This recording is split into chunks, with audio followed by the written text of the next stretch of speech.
Hi Scorpio, this is your love reading. Timeless reading po ito. Kung naka-resonate kayo, comment down. Kung hindi ko naka-resonate, ibigay niyo po sa iba kasi general reading po ito.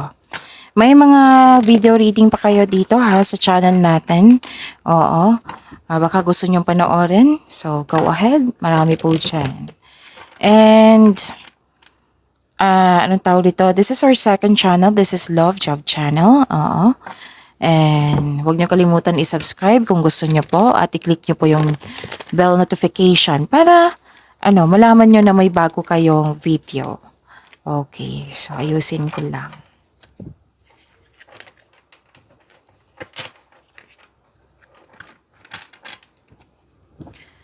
Spirit guide, ano po yung gustong sabihin ng person ni Scorpio sa kanya? I need 4 cards po. Person ni Scorpio.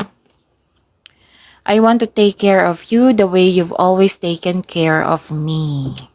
Gusto kanyang alagaan. And tama nga naman, maalaga to sa Scorpio.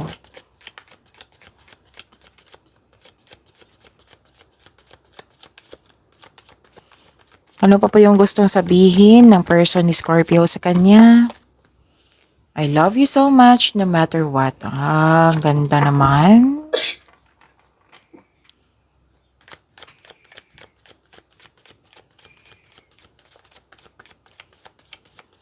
Person po ni Scorpio, ano po yung gusto sabihin niya kay Scorpio? I am working on myself each day so I can come back to you. So may naayos pa siya. Pwedeng sa trabaho niya to, pwedeng sa sarili niya.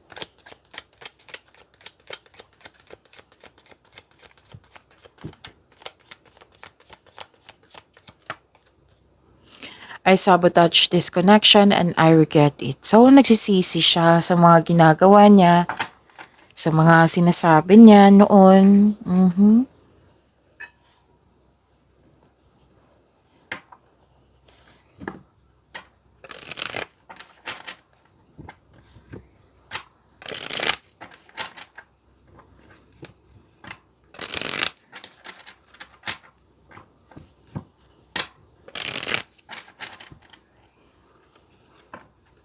Para po sa love life ni Scorpio. Spirit guide, kamusta po ang energy sa love life ni Scorpio? I need 2 cards po. Kamusta si Scorpio sa love life?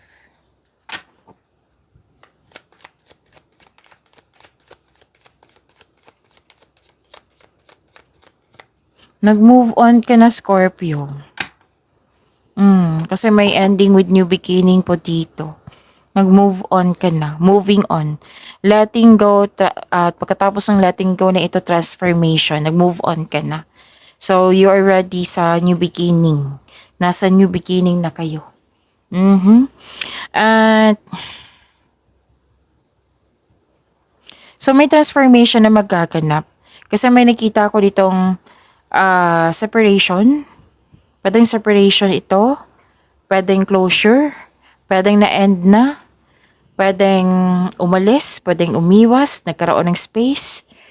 Pwedeng space din to Space is a sign of respect sa inyong relationship. Sa iyo at sa kanya. Kailangan yan. So, ginawa mo ito for peace of mind. Para magkaroon ka ng inner peace. Kasi sabi mo dito, kailangan kasi.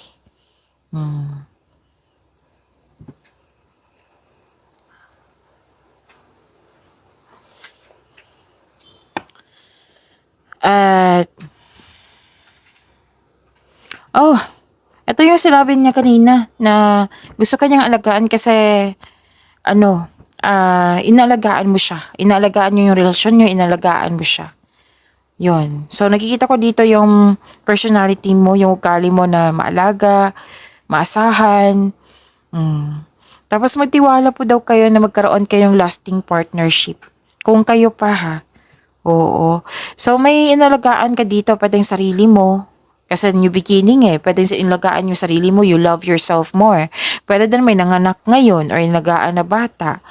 Pwede din na may concern ka regarding sa pagbuo ng pamilya. yung pag-start ng family. Actually, you have abundant in life, Scorpio. Basta may connection dito sa regarding sa mother figure.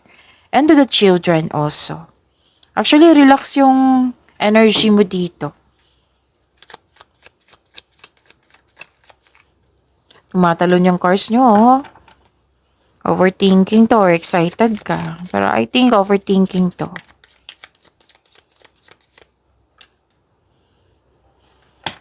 Overthinking nga. So, ito ay challenges na ma-overcome sa inyong love life. Actually, nakikita ko dito,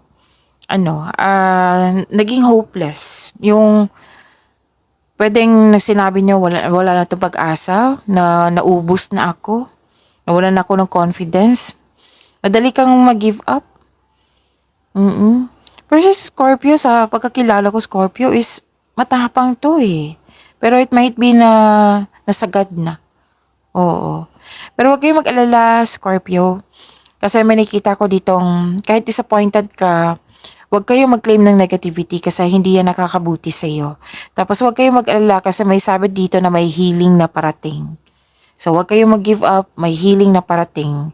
Tapos yung pangarap mo sa buhay matutupad po, sabi po ng card. Actually, kailangan mo lang i-busy mo yung sarili mo. Make yourself busy para hindi ka mapanghinaan ng loob. May pag-asa po, oh. And umiwas kayo sa mahilig magmanipula or dapat makinig kayo sa inyong intuition. Parang hinahayaan mo ang tao na masaktan ka, nabibigatan ka sa paggawa ng desisyon. So, ang kailangan po dito maging kalma ka at maging balanse. Para makapag-isip ka ng mabuti. Para makapag-isip ka ng solusyon, tamang solusyon.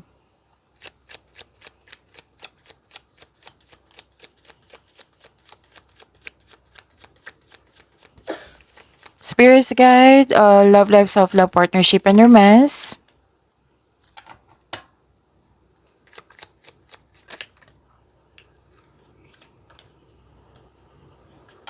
Okay, so this is your person. Kung kamusta na siya, ano yung feelings niya, ano yung next action niya, kung ano yung,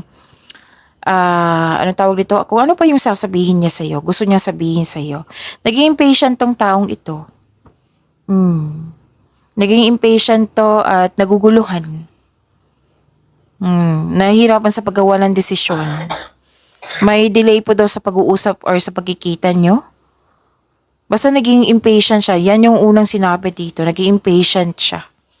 Kailangan niya ng time for reflection para hindi siya makapag-isip ng mabuti. So kaya pala, sabi niya dito, inaayos niya yung sarili niya. Naguguluhan siya. Ang gulo niya. Kahit ako, naguguluhan. Naguguluhan din ako. Okay naman ako ngayon. So ito sinabi din dito na kung nag-iisip ka ng negativity dahil sa mga nangyari, which is ang advice, diba, na kailangan nyo mag-focus sa positivity, siya rin. Na hindi siya happy sa mga nangyari, failure po daw siya, nag-fail daw yung relationship nyo dahil sa kanya. Kailangan talaga, dalawang card na mismo nagsabi dito, kailangan niya ng time for reflection. Hindi po siya happy. Hindi po siya happy po. Kailangan niya ng kausap. Kasi naguguluhan siya eh. Pero naguguluhan na walang ginawang aksyon.